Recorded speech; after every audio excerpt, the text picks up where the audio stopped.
시청자 여러분 안녕하세요. 머니홀라 시간입니다. 주식시장을 지배하는 인간의 두 가지 마음, 공포와 탐욕이라고 합니다. 아마 요즘은 공포가 탐욕을 압도하는 시기인 것 같습니다.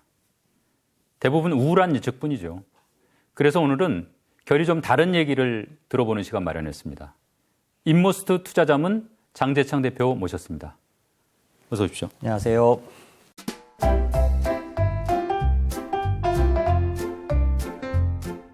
우리 장 대표님은 자문사 운영하시는데 바쁜 와중에도 작년에 이런 책을 썼어요. 투자의 지도. 저도 이거 출판되자마자 사서 읽어봤는데 감사합니다. 이 큰 흐름을 이해하는데 많이 도움이 되는 책이었다는 생각이 듭니다. 감사합니다.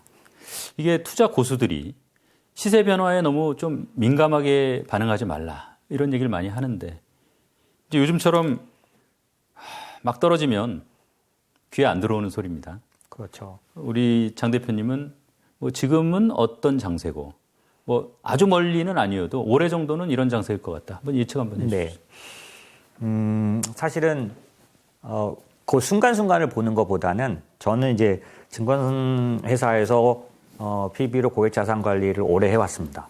그러다 보니까 지금처럼 이렇게 금리 인상을 앞두고 있을 때 막 시장이 힘들어서 떨어지는 걸 여러 번 봐왔어요. 네. 근데 그런 모습으로 볼 때는 이번이 특별히 다르진 않습니다. 그런데 항상 금리 인상 이전에 마치 걱정거리가 쌓여 있는 것처럼 그렇게 하지만 금리 인상이라는 것 자체가 경기가 좋아져서 하는 행동이다 보니 결국은 통계로 보면은 10번 중에 9번은 금리 인상하면서 주가가 올라갔어요. 예. 이번에는 다만 숫자적인 압박이 좀 컸던 것 같습니다. 근데 그것도 잘 생각해봐야 하는데 뭐든지 단위가 커졌어요. 네. 주가도 최근에 메타라는 기업도 워낙 주가 자체가 오래 올라오니까 커졌으니까 그게 하루에 27% 빠질 때 하락하는 돈의 숫자도 커진 거죠. 이게 사람을 압도해서 아마 이번에 공포감은 굉장히 압도했을 것 같고요. 다만 제가 말씀드리고 싶은 건 이런 의심 구간에서는 매번 이렇게 흔들려 왔고 이번에 그런 다른 요인이 있느냐 봤을 때는 제가 볼 때는 그렇게 보이지 않아서 저는 짧게는 한 분기, 두 분기 정도는 조정하고 힘든 부분도 있을 수 있지만 길게 보면 1년 혹은 내년 정도까지 봤을 때는 금리 인상하고 어느 정도 계속 금리가 인상되면서 가는 기간 동안 시장에서 실적이 좋고 경기가 좋다는 게 어느 정도만 받침되면 다른 경우와 같이 꾸준히 상승하는 시장이 올 거라고 보고 있습니다. 이게 연준 금리 인상 예고 이후에 글로벌 투자 은행들 좀 부정적 의견 많이 냈고요. 예. 또 언론도 심지어는 금리 인상 양적 긴축 같이 할 거다 이런 보도까지 했었는데 지나고 나서 보면 일종의 오보예요. 그렇죠. 이 예측이 잘 맞는 것 같기도 하고 아닌 것 같기도 한데 그 예측 정확도를 따지는 무슨 객관적인 통계 같은 거 좀 없습니까? 레리 스웨르도라는 그런 사람이 있는데 이분은 월가에서 오래 있던 분인데 이분이 그런 거 평가하는 회사를 차렸어요. 예. 그래서 그 평가하는 데이터를 요번에 제가 찾아봤습니다. 그랬더니 10년간 꾸준히 이거를 체크해 오고 계시더라고요. 매년 월가가 말했던 것들을 1년이 지나고 나면 21년도 예측도 지금은 평가가 다 되지 않습니까? 예. 그거를 평가해 왔는데 숫자가 좀 약간 그렇습니다. 예를 들면 틀린 게 62%예요. 예, 그러니까 맞는 게 그것도 정확하게 이렇게 따지면은 많이 낮습니다. 정확하게 맞은 그런 부분은. 그러니까 사실 좀 이것도 맹목적으로 딱 믿을 수는 없지만 전체적으로 봤을 때 한 70% 정도는 월가 의견이라도 할지라도 그대로 안 된 경우가 많다. 이렇게 보시는 게 좋을 것 같습니다. 흥미로운 분석인데요. 이제 애널리스트들은 별로 좋아하진 않겠군요. 이제 시청자 여러분께서도 이제 네로라는 글로벌 투자은행 분석 이렇게 많이 틀릴 수 있다. 또 언론 보도도 항상 맞는 건 아니다. 이런 거 염두에 두고 오늘 방송도 시청하셨으면 좋겠습니다. 장 대표님, 네. 이 예측 틀릴 수 있다는 건 알겠는데 네.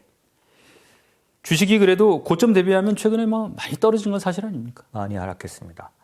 그 정도로만 이제 보면 숫자가 압도했다고 제가 말씀드렸는데 최저점은 최근에 미국장 기준으로만 먼저 말씀드릴게요. 한국장보다 약간 더 드라마틱했기 때문에요.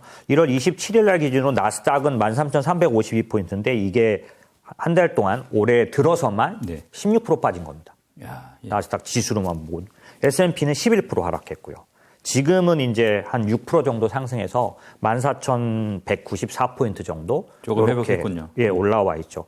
다만 숫자가 압도했다는 얘기를 제가 드렸던 거는 이런 일들이 있었죠. 중간에 저희가 페이스북으로 알고 있는 메타, 네. 걔가 하루에 27%가 하락했는데 그 정도가 어느 정도냐? 300조 원이 날아간 거예요. 그럼 300조 원이면 어떤 느낌이냐면 미국 S&P 500개 기업 중에 제일 좋은 기업 500개 중에서 32번째 기업에 오라클이라고 있어요. 네. 오라클이 통째로 제로가 된 것과 같습니다. 아, 오라클 시총하고 똑같군요. 네, 같습니다. 네. 그러니까 한 그 32번째 회사가 없어질 정도의 시총이 하루에 움직였기 때문에 사실 이 주식시장을 보고 있는 사람들은 정신이 홀딱 나갈 수밖에 없는 그런 상태였고요.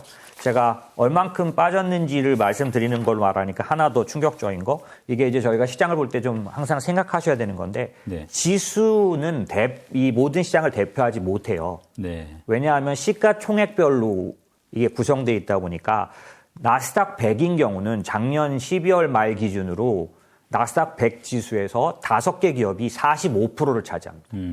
그러니까 5개 기업이 건재했다면 나머지 그 대부분의 기업이 나스닥 100이니까 95개 기업이 많이 빠져도 많이 하락해도 지수는 건재할 수 있다는 겁니다. 지금이 좀 그런 상태예요. 그래서 숫자로 좀 말씀드리고 싶은 게 나스닥이 좀 심하니까 나스닥 지수로 말씀을 드리면 인덱스는 마이너스 한 12% 막 이렇게 돼 있어도 실제 그 에버리지 그 주식의 하락률은 43%입니다. 와, 대단하군요. 그러니까 지수하고 거의 3배 차이 나지 않습니까? 네. 러셀 2000 같은 중소형 지수로 가버리면 더 심한 거죠.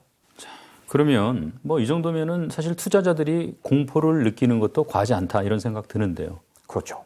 예. 실제로 제가 이전에 금리 인상을 앞두고 있을 때 항상 그 의심 구간에서 이렇게 변동성이 컸었다는 얘기를 드렸지만 네. 이번에 이 변동성에는 제가 보기에는 심리가 더 많이 다른 때보다 좌우했던 것 같습니다.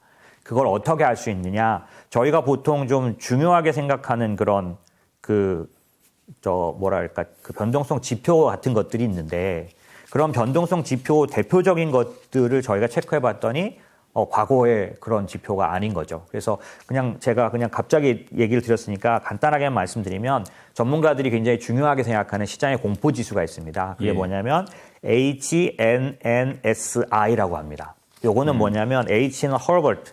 그러니까 허버트라는 사람이 만들었고 나스닥 뉴스레터 센티멘트 인덱스라는 겁니다. HNNSI. 이게 전문가도 인정하는 공인 그 센티멘트 지수, 그러니까 심리 지표인데 얘가 요번에 그 마이너스 67.2까지 내려갔는데 요 숫자는 감이 안 오실 텐데 제가 요 말씀을 드리고 싶어요. 코로나가 터졌을 때 마이너스 64였습니다. 2020년 3월에. 예, 코로나 때보다도 더 공포감에 이번엔 사로잡혔다는 얘기예요. 사실 이런 장이 쉽지가 않습니다. 그런가 하면 또 보편적인 심리 지표 중에 AAII, American Association Individual Investor라는 지수가 있어요. 요것도 사실 그러니까 평균이 30인데 베어리시 약세 때 요번에 52.9까지 갔죠. 요것도 2배수 하락입니다. 그렇기 때문에 드물게 일어난 일이죠. 그러니까 아주 이 심리 지표 자체가 아주 웬만해서 몇 년 안에 안 나오는 지표만큼 움직였다. 네. 이게 아까 제가 말씀드린 실제 진짜 지수가 움직인 것보다 훨씬 더 시장의 공포감을 만들었다라는 생각이 듭니다. 이게 사실은 지난해 초에도 많이 떨어진 적이 있지 않습니까? 그렇습니다. 예. 그러니까 작년 같은 경우에도 지금 이번에도 이제 금리 공포가 제일 주된 공포였는데요. 작년 같은 경우에도 10년물 금리가 2월 달에 갑자기 급등을 하면서 똑같이 기술주가 지금처럼 폭락을 했었어요. 그 당시에 금리가 어떻게 움직였냐면 0.93이었다가 10년물 금리 기준입니다. 네. 걔가 1.74까지 다이렉트로 올랐기 때문에 사실 정말 엄청나게 움직였습니다. 그때 기술주들이 엄청나게 폭락을 했었죠. 근데 문제는 뭐냐면 그런 속도로 1년 내내 움직일 줄 알았는데 전혀 아니었어요. 네. 제가 아까 말씀드린 월가의 예측, 대부분의 예측은 요 당시 작년도 2월 달에 올해 1년 안에 2.0은 충분히 돌파한다. 대부분이 2.5까지 봤었거든요. 네. 그런데 작년도 한 해 내내 1.7을 갱신 못했어요. 연중에 내내 1.5%대까지만 움직였고요. 결국 연말을 1.5대에서 끝냈습니다. 올해 들어와서야 1.7을 갔죠. 그러니까 결국에는 이런 금리가 2월 달에 급등했던 것 같은 그런 공포감을 만든 다음에는 계속 내려왔다는 얘기예요. 네. 올해도 동일하게 그런 현상을 나타내고 있고 사실 이런 경우는 금리 인상을 앞두고 있을 때 집전본에 똑같이 나타났습니다. 제가 그냥 숫자로 기억하는 거로만 말씀을 드리면 지금처럼 이제 긴축에 들어가는 게 예고됐던 그런 상황이 2009년도 금융위기 이후에 QE 1, 2, 3를 하고 나서 2013년도에 이제 긴축하겠다라고 하는 버냉키의 그런 어떤 예고가 텐트럼을 일으킨 적. 이거는 뭐 모두가 알고 계실 거예요. 유명한 얘기죠. 그렇죠. 그때 얼만큼 올랐냐면 공포감으로 2013년도 제가 정확하게 1월 달에 이 10년물 금리가 1.5 정도로 시작했는데 끝날 때 2014년 말에 3.0을 넘고 끝났어요. 다 더블로 올라간 거죠. 예. 그런데 문제는 중요한 건 뭐냐면 그러니까 당연히 공포감을 가졌지 않았겠어? 그러건 알겠는데 중요한 건 뭐냐면 정작 테이퍼링을 시작한 2014년도에는 내려가기 시작해서 어디까지 떨어졌냐면은 1.5까지 떨어졌어요. 3.0이 반토막이 툭 나버린 거죠. 오히려 테이퍼링을 시작했더니. 그 다음에 금리 인상은 2015년도 12월에 처음 했는데 이 고리장 얘기 왜 드리냐면 이만큼 우리가 그때 반응하게 된다는 얘기를 드리고 싶어요. 2015년도 12월에 금리 인상하기 전에 1년 내내 금리 인상 공포에 시달렸는데 그때는 얼만큼 올렸냐면 1.5에서 2.5까지 갔었어요. 네. 15년도에. 근데 막상 2015년도 12월에 금리 올리고 나서는 1.3까지 다시 떨어졌습니다. 그러니까 이런 식으로 사실은 금리가 급하게 올라서 계속 이렇게 오를 거라는 공포로 시장이 움직이지만 사실 금리는 항상 먼저 올랐다가 떨어지곤 했다는 거고 주식시장도 마찬가지 2016년도 2월 달에 엄청난 공포감으로 지금보다 훨씬 더 많이 빠졌었습니다. 제가 기억하기는 실제 하락률은 지금보다 더 높았어요. 네. 평균적으로 봤을 때 웬만하면 20% 이상이 하락했고 그 당시 코스피도 1600 간다는 얘기가 막 일반적으로 나오던 때여가지고 어쨌든 그런 식으로 하락을 했지만 하반기에는 많이 좋아졌었습니다. 주식시장도. 지금 이제 사실 과거 사례 좀 얘기해 주셨는데 아마 이제 요즘 투자자들 마음속에는 지금 역사상 유례가 없는 유동성이 풀렸고 금리도 급하게 올린다. 양적 긴축도 들어간다. 그러니까 이번엔 좀 정말 많이 다르지 않겠느냐. 예. 이런 심리가 좀 있는 것 같아요.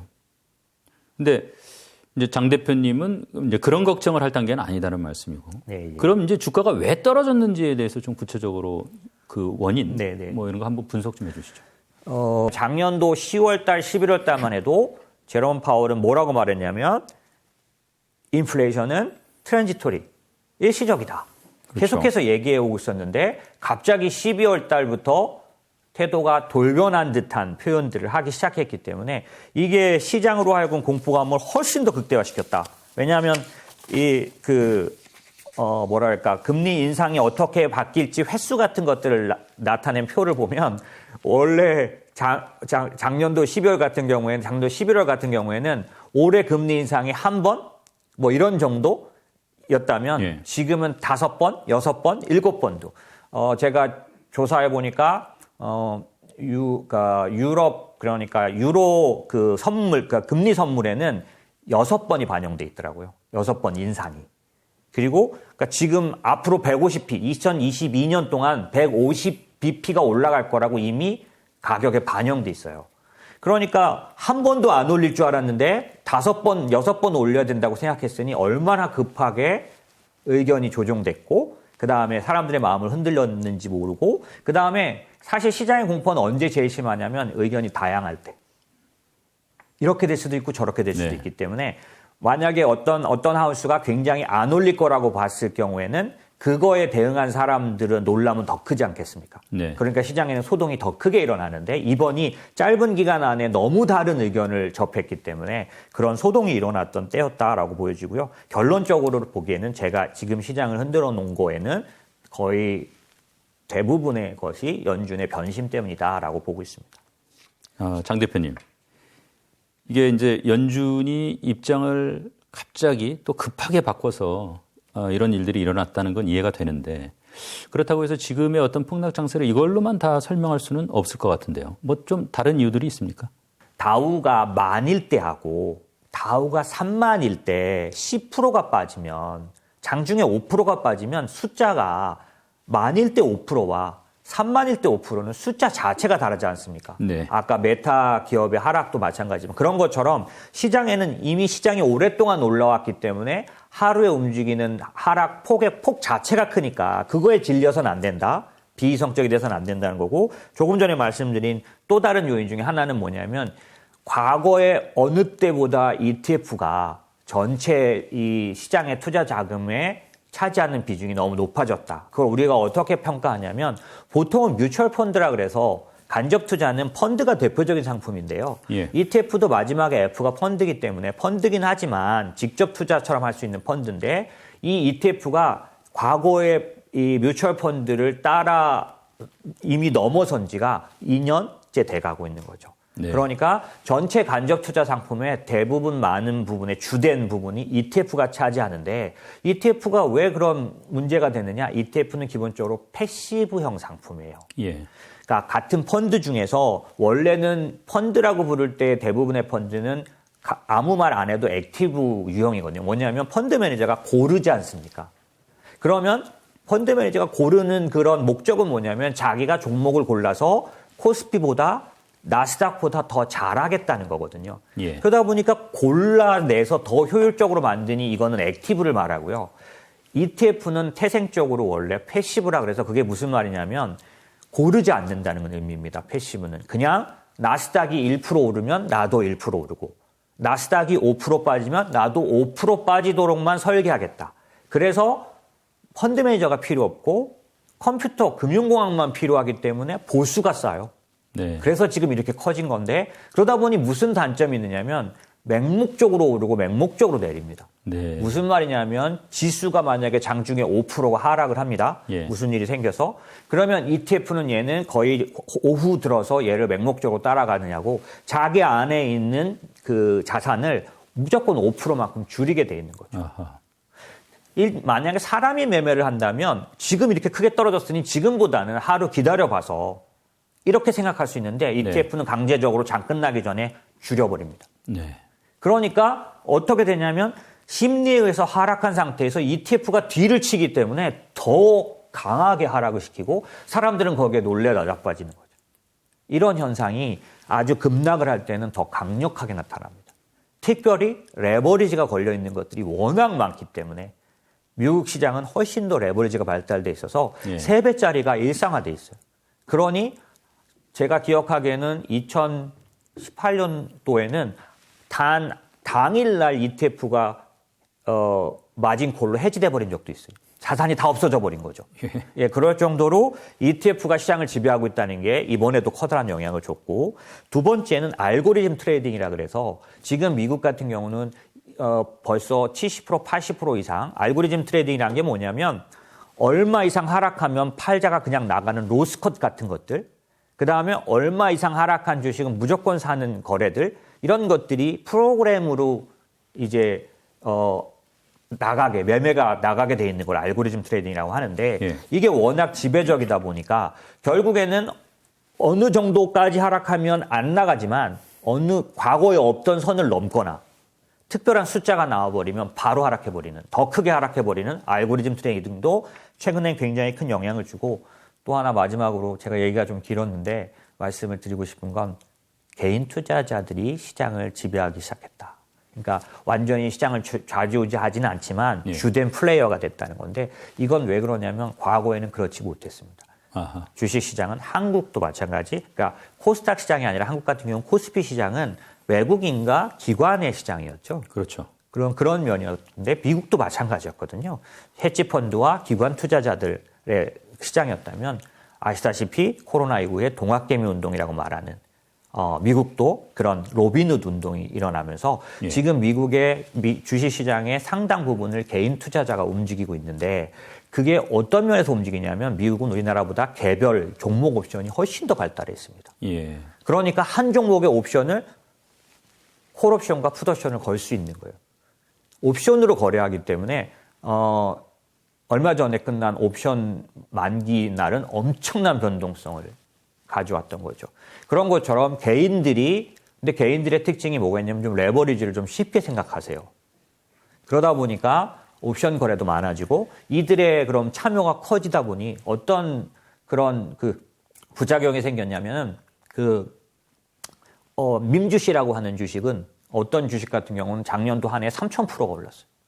개인들만 사가지고. 기억이 납니다. 예, 뭐 어떤 기업인지 아실 거예요. 근데 그 기업은 지금 어떤 상태냐면 채권 만기가 돌아오는데 만기를 못 채울 정도입니다. 재무 상태가 안 좋은 거죠. 예. 이런 상태인데 주가는 3,000%가 올랐었기 때문에 여기에 같이 빠져들어간 그들의 돈을 찾을 길이 좀 없습니다. 좀. 예. 그러니까 이런 일들이 사방에서 일어나기 때문에 앞으로도 점점 시장의 변동성은 생각보다 증폭돼서 나타날 수밖에 없다는 사실을. 그러면 대부분 우리 투자자들에게 어려움은 이거지 않습니까? 이렇게 빠졌다면 뭐가 문제가 있는 거야. 이렇게 하락하는데 이게 뭐 버블 붕괴든지 뭐 이런 거 아니면 이렇게 하락하겠어? 이렇게 생각할 수 있는데 전혀 그렇지 않고도 변동성은 크게 나타날 수 있다는 사실을 좀 참고하실 필요가 있다 말씀을 드리고 싶네요. 이제 최근 주가 왜 떨어졌는지는 좀 살펴봤고요. 이게 버블 붕괴는 뭐 밤에 도둑이 찾아오듯이 갑자기 이제 온다고 하는데 그래도 우리가 뭔가 감지할 수 있는 그런 중장기 하락 신호 같은 게 있지 않을까요? 어떤 게 있습니까? 있습니다. 꼭 개인 투자자분들에게는 제가 이번 이제 이런 하락이나 이런 부분들로 얘기할 때 늘 말씀을 드리는데 그렇게 근본적인 근심까지 하지 않아도 된다라는 얘기를 드리고 싶어서 말씀을 드리는데요. 왜냐하면 시장이 하락하면 이거를 매번 버블 붕괴로 끌고 나오는 분들도 굉장히 계세요. 그런데 그분들이 틀렸다라고 누가 장담하겠습니까? 하지만은 다른 의견도 좀 있는데 그런 건 뭐냐면 제가 지금까지 이 투자 시장에서 뭐 30년 가까이 이렇게 여러 번의 하락들, 그러니까 지금 저희가 제일 걱정하는 건 이번에 이렇게 빠진 것도 안타깝지만 이게 근본적인 하락이냐, 사실 어떤 거냐면 추세적인 하락이냐가 제일 근심인 건데 그런 추세적인 하락이 나타났던 사실 지금까지 미국 시장으로 한 10번 정도 있고 저는 4번 정도 경험했습니다. 그런데 그 추세적인 리세션이라고 말하는 아주 강한 하락이 나타날 때 항상 먼저 동반됐던 사인들이 있어요. 시그널들이 있죠. 이걸 살펴보는 건 이번엔 전혀 그런 것이 없었기 때문에 그 도움이 될 것 같은데요. 제일 저희가 전문가들이 생각하는 가장 큰 사인은 첫 번째 사인은 장단기 금리 차라는 겁니다. 이건 뭐냐면 일반적으로 짧은 금리와 그 긴 금리, 그러니까 장기 금리와 단기 금리의 차이를 말하는데 일반적인 시장에서는 미국 같은 경우 2년물 금리와 10년물 금리의 차이 같은 걸 말하는 거고요. 요즘 2년물 금리는 1.4에서 5까지 올라오고 있는 정도지만 작년까지는 0.1%가 안 되는 금리였고요. 10년물 금리는 지금 오늘 날짜로는 1.9를 넘어섰지만 작년 내내 1.5, 1.7 사이에서 움직였습니다. 그러면 요 10년물 금리 1.9와 2년물 금리 1.5 요거를 10년물에서 2년물을 뺀 거. 그러면 지금 얼마 차이 나냐면 0.4 차이 나거든요. 지금 같으면. 그럼 요 40bp를 저희는 장단기 금리 차라고 합니다. 그런데 어느 순간에 이 금리 차가 역전된다는 거예요. 무슨 얘기냐면 단기 금리가 1.9가 되고 장기 금리가 1.8이 되는 이런 상황도 온다는 겁니다. 그러면 이런 일이 왜 생길까? 이게 위험 지표인데 지금까지 미국 시장 같은 경우 11번의 리세션 중에서 9번 이 장단기 금리 차가 나오고 1년 후 안에 커다란 하락이 왔었습니다. 그러니까 굉장히 적중률이 높은 지표인 건 분명히 맞죠. 그럼 이게 왜 그런 현상을 나타내는지도 이해를 좀 하실 필요가 있는데 2년물 금리는 연준의 의도를 반영합니다. 연준이 앞으로 금리를 올릴 거를 어디까지 올릴지를 반영하는 겁니다. 그대로 반영돼. 이거를 그래서 뭐 우리가 볼 때는 그런 어떤 조직 그런 시중 금리가 아니라 그 제도권의 어떤 그런 금리라고 볼 수 있는데 10년물 금리는 그게 아니라 연준의 뜻을 나타내는 게 아니라 인플레이션과 위험을 나타냅니다. 그러니까 무슨 얘기냐면 시장이 경기가 나빠져서 더 시장의 위험이 늘어날 걸로 보이면 10년물 금리는 더 값이 올라가는 거죠. 값이 올라가면 채권은 금리는 내려가는 걸로 나타납니다. 그래서 매번 연준의 긴축 시기에 위험을 나타내는 지표로 10년물 금리와 2년물 금리, 이 장단기 금리 차라는 걸 저희가 중요하게 봐왔고, 요거를 플랫해진다, 스티프닝해진다, 가팔라진다, 평평해진다로 표현하는데, 평평해지는 게 장단기 금리차가 적어지는 거기 때문에 시장의 위험을 나타내고요. 스티프닝하다고 가팔라지는 게 장기 금리가 떨어지지 않는 거니까 이거는 앞으로 경기가 나빠지지 않는다고 보는 겁니다. 앞으로 여러분이 시장을 보실 때 10년물 금리가 높고 2년물 금리가 조금 낮아서 이 부분이 차이가 지금 40bp인데 0.5%, 0.7% 더 벌어지면 경기가 좋을 걸로 시장은 예상하는 거예요. 이게 점점 내려와서 차이가 0.3 차이, 0.2 차이로 간다면 여러분은 시장이 뭔가를 감지하고 있구나. 이렇게 느껴야 하는 거고요. 두 번째는 사실은 그 실업률이라는 게 오랫동안 커다란 하락의 전조였었습니다. 무슨 얘기냐면 간단히 말씀드려볼게요. 실업률이 하락하면서 리세션이 온 적은 한 번도 없습니다. 무슨 말이냐? 실업률이 낮아지는 거. 실업률이 낮다는 얘기는 고용이 좋아지는 거 아닙니까? 그렇죠. 실업률이 낮아지면서는 위험스러운 일들이 일어나질 않아요. 그거는 100% 상관관계를 갖고 있습니다. 그래서 만약에 여러분이 지금 시장의 위험을 따져보고 싶으시면 실업률이 올라가고 있는지 내려가고 있는지를 보시는 것도 아주 중요한 단서가 됩니다. 한 번도 커다란 위험에, 그러니까 여기서 위험은 갑자기 생기는 팻테일 리스크 말고요. 그런 테일 리스크 말고 리세션처럼 경기가 정말 어려워지고 또 주식시장이 50%, 60%씩 빠지는 거대한 하락을 말하는 건데, 이런 하락 국면에서는 실업률이 높았던 적은 그러니까 내려가고 있었던 적은 한 번도 없다. 이렇게 보시면 될 것 같습니다. 연준은 금리를 올릴 수밖에 없는, 급하게 상황을 정리할 수밖에 없는 상황이 좀 됐다는 생각을 저도 하고 있고요. 그런 측면에서는 아까 언제 반등이 나오냐라고 말했을 때 제가 생각하는 제 마음속의 본격적인 반등은